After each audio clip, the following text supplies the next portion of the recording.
Bing bongy bong, bing bongy bong. This is Joe, the bearded historian. He'll tell you an interesting story.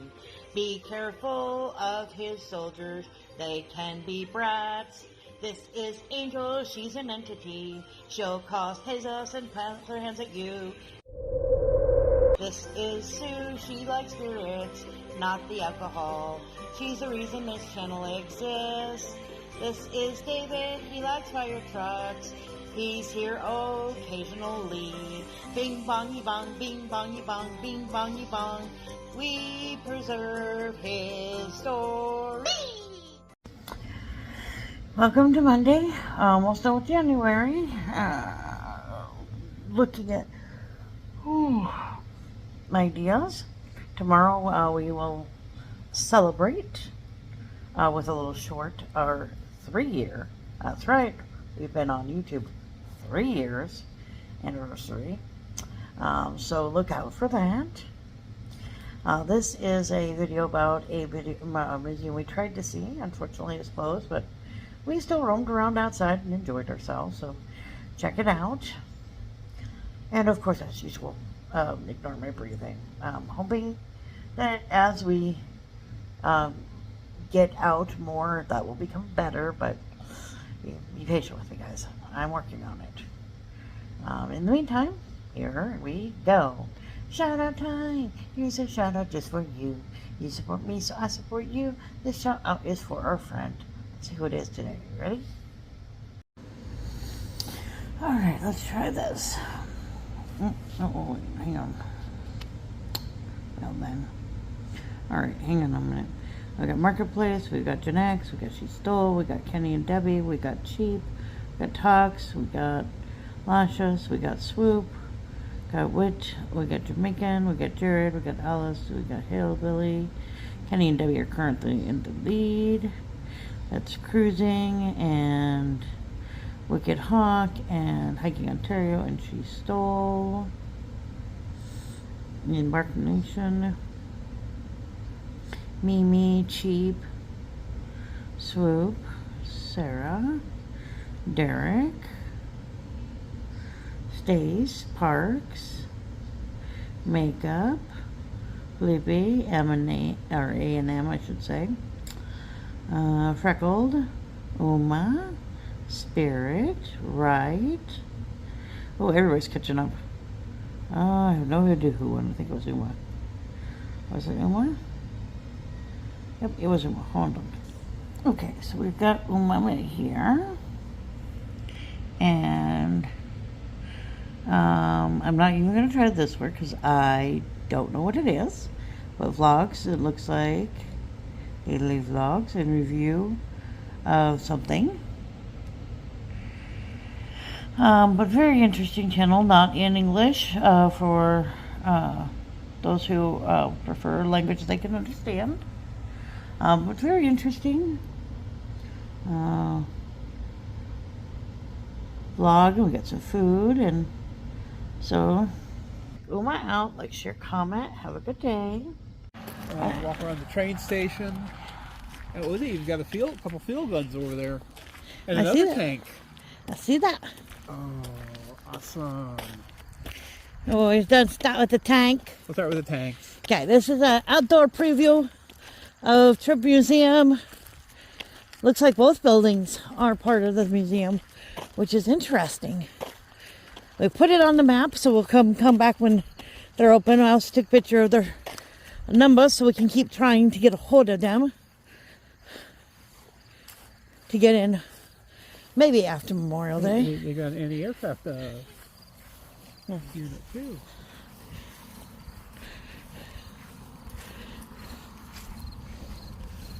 You should go stand behind it and pretend to shoot people. Uh-huh.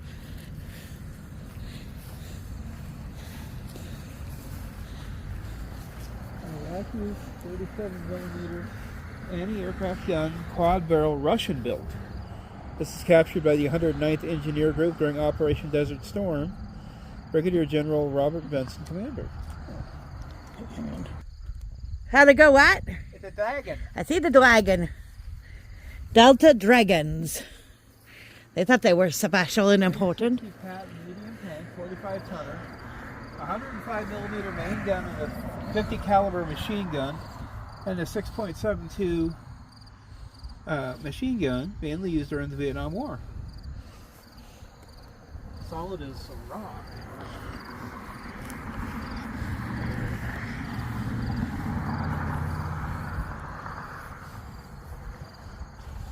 Now, interesting tidbit.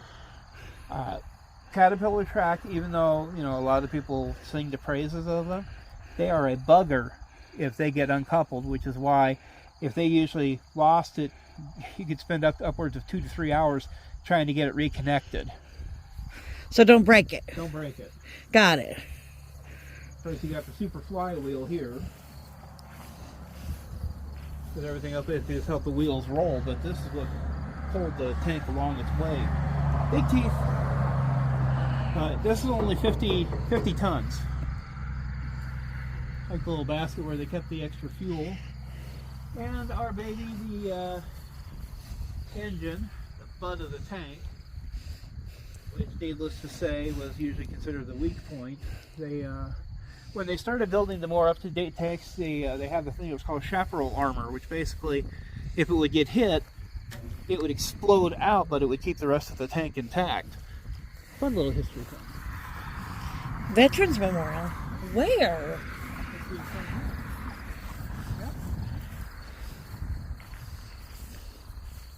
Alrighty then.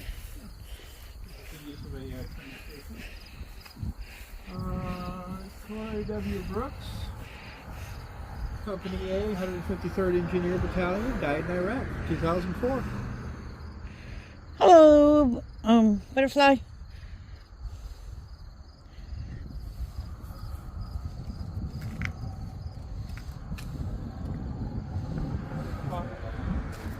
I just checked. Doesn't hurt to check. And Dennis B. Morgan, thank you for service, guys. Oh, we'll definitely have to come back after Memorial Day.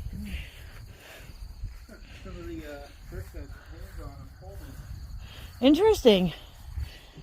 I think that must be the brick company because there's Coleman and there's Facetone. Interesting. Flowers provided in honor of our veterans by Youngker's Nursery and Greenhouse, Modern Woodman, and the Winter VFW Auxiliary. Winter Depot. This depot was donated to the Tripp County Historical Society by Chicago Northwestern Railroad and moved to its current site in 1980.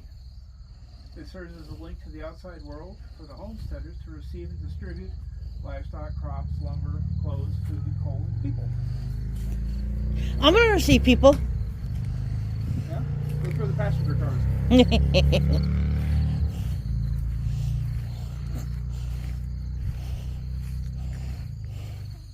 Haha, you're stuck. I'm stuck. So, they have to have a wheelchair system for it too, right? Right?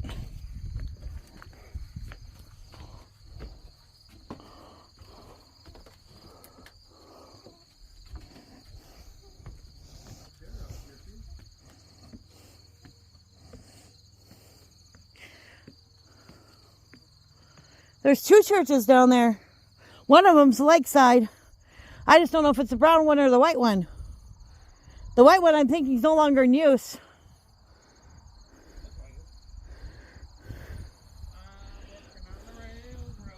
You're walking on the railroad, not working on it. I got to find the, you have spikes on here. They probably figured nobody'd be dumb enough to steal the rails, right?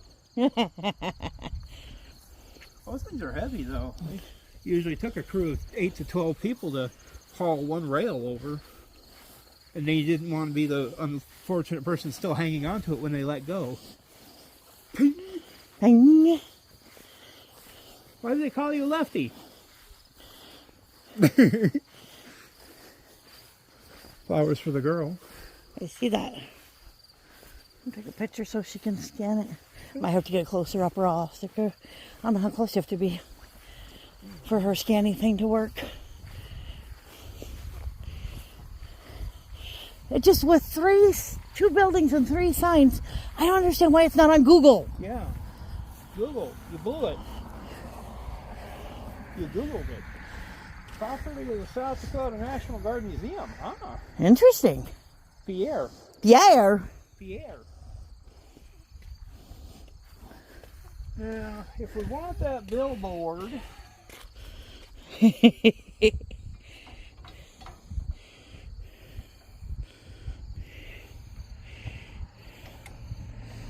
almost. Okay. Now you got the shell in there.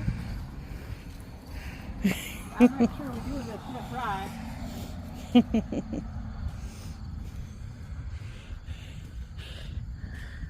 Should I have done the short over here instead of over the other one? You could. Fire the hole!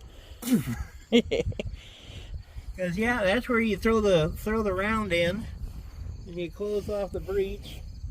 You get your sighting down just right. You might be able to hit that sign out there. Maybe. I think they're off a little bit. We have to fix that. Aim for lob and wind and all that good stuff. Iraqi 130 millimeter towed howitzer, Russian built, 20 plus miles. Wow. So that doesn't seem like very much. Well, the thing that's funny is there's a school over there too. I was wondering about those buildings. Yeah.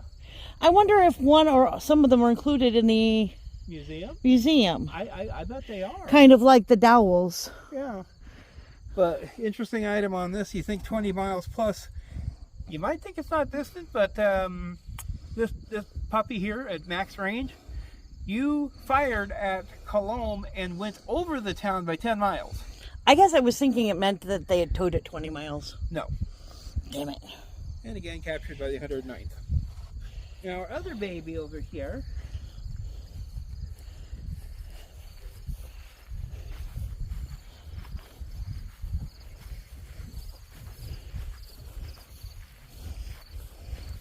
Iraqi T-55, Russian design, 40 tons, 100 millimeter machine gun, 12.7 inch machine gun, another captured souvenir. See, this is where I get to say Iraq was stupid.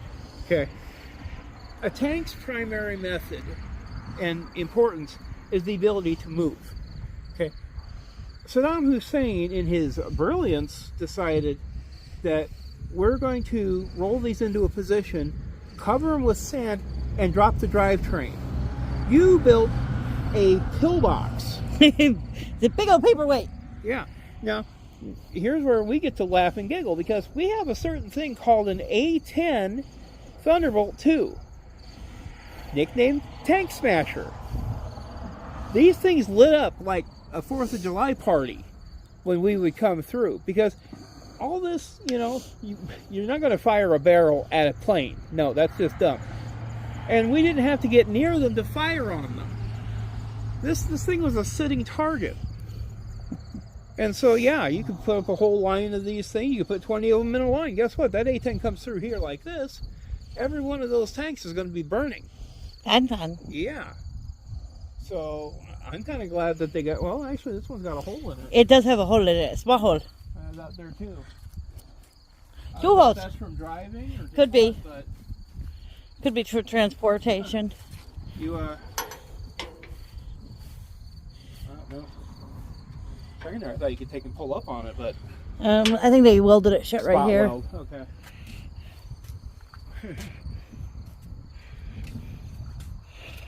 Well, we get a hold of somebody. We know where to hide at least one good geocache. Oh, yeah. Can you open this one? No, maybe not. It's with spot welded as well. Yeah. Throw something in the engine. I think that would be hard to reach. You got farming equipment lined up there. You've got you got at least 2 churches. And maybe 2 schoolhouses. Yeah. So 2 schoolhouses, 2 churches, 2 buildings. We got a lot of stuff to catch out on this place. Yeah, we're just going to get a hold of somebody. Yeah. If I can find somebody... If nothing else, we are coming back on Memorial Day. Oh, yeah. Nothing else. Yeah, it's definitely a lineup, because I want to walk around in there. I want to walk around in there. There's another building there that's probably got exhibits too. I saw that. It kind of reminds me of Presho Yeah. and Endell, where they have multiple Buildings. buildings. Yeah. You don't realize until you get a chance to go for a walk. Looks like there's a sign over there too. Is that a sign? That's what I'm trying to figure out. Or is it just shutters? It looks like just shutters. Which is kind of weird to have shutters above a bush, but It almost reminds me of those graveyard mappy things. Well, there's the screen for the drive-in. Yeah, I saw the screen for the drive-in. Yeah, just shutters for some reason. Or something to collect water in, maybe. I don't know. Kind of weird.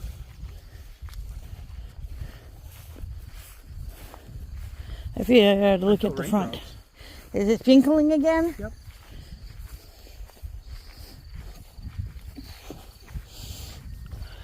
Or is it a chart thingy inside?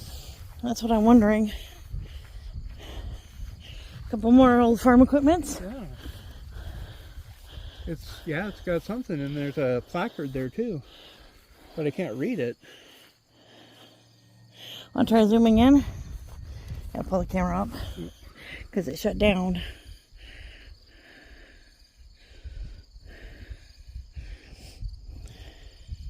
Yeah, I can't read it either. Huh, interesting. It's very dark, whatever it is. Maybe they'll cover it on the inside of this building, but maybe. Jubilee Park.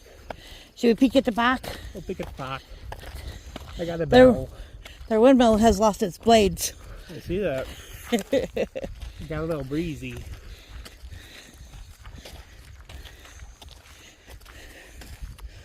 Interesting. Yeah. Luckily, it seems to be open on weekends. Yeah. 2 to 5. See if we can catch somebody during the regular part of the day on Friday next week or something. Yeah. Definitely. Might not be able to catch them until Memorial Day, but we'll try. Mushrooms. I see that. Oh, there's a signy thing. I see that. Lake. Lakeside? Lake. BR. I can't see it. I'm trying to take a picture. Bow. Something that ends with a U, like belly or something. Interesting. Yeah. It's a pretty little park. Yeah. There's something here. Memory of somebody whose name starts with I-S. Dennis, Doris. Those are the names that come to my head at the top of my head. Ooh, it's riding on the rock. I saw the riding on the walk.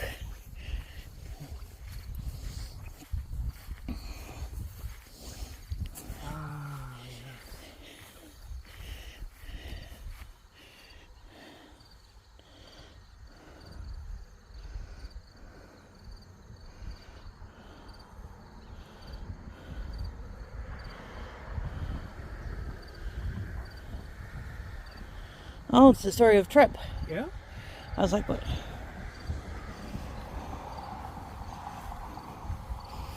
Nope, nothing on that side. Well, I think that is it, Mr. Butter.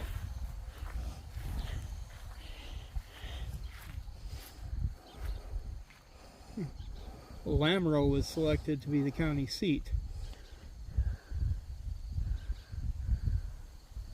From central location. Cologne, with its proximity to the railroad, an extension of the railroad, later played a major role in the contest with the permanent county seat. The Western Townsite Company purchased a tract of land and negotiated with the Chicago Northwestern Railroad to route to this town site winner, following a bitter dispute with the second election, which was held declaring the winner the permanent county seat. That election night was one to be remembered. The people on winter took teams and wagons to Lamoureux to get the records from the old courthouse. The Lamoureux people resisted and a free-for-all broke out. The records were fought for piece by piece, and those were not destroyed were moved to winter. Even the records were soon destroyed in a fire in the temporary courthouse after the dust settled and the tempers cooled. It was business as usual for Tripp County. 2 subsequent events involving Tripp County received considerable attention. An attempt to place the county back within the boundaries of the Rosebud Sioux Reservation was rejected by the United States Supreme Court in 1977, and the other issue was related to the fact Tripp County provided coverage governmental services to the unorganized county of Todd pursuant to state law. After problems in court cases merging the counties started another state law, what was approved, that restored each county to its status and the independent unit of local government. In addition to Coloma and Winter, other active communities in Tripp County included Carter, Clearfield, Hamel, Ideal, Millboro, Kepa'a, Wewala, and Whitten. The population of county for Tripp County in the centennial year of 1989, 6,900 residents. Wild. Very interesting. Very cool. Anything on the other side? Nope. It's there. It's bumpy. It's bumpy. It's bumpy. You have enough money to polish the other side, huh? Apparently not. A little bird bath needs some rinsing out. Needs some love. Yeah. It's a quaint little museum. It'll be fun to see what's inside it. Hopefully we can. I'll just have to keep an eye out. Yeah. I'll try it again later. Say goodbye, Mr. Bud. Say goodbye.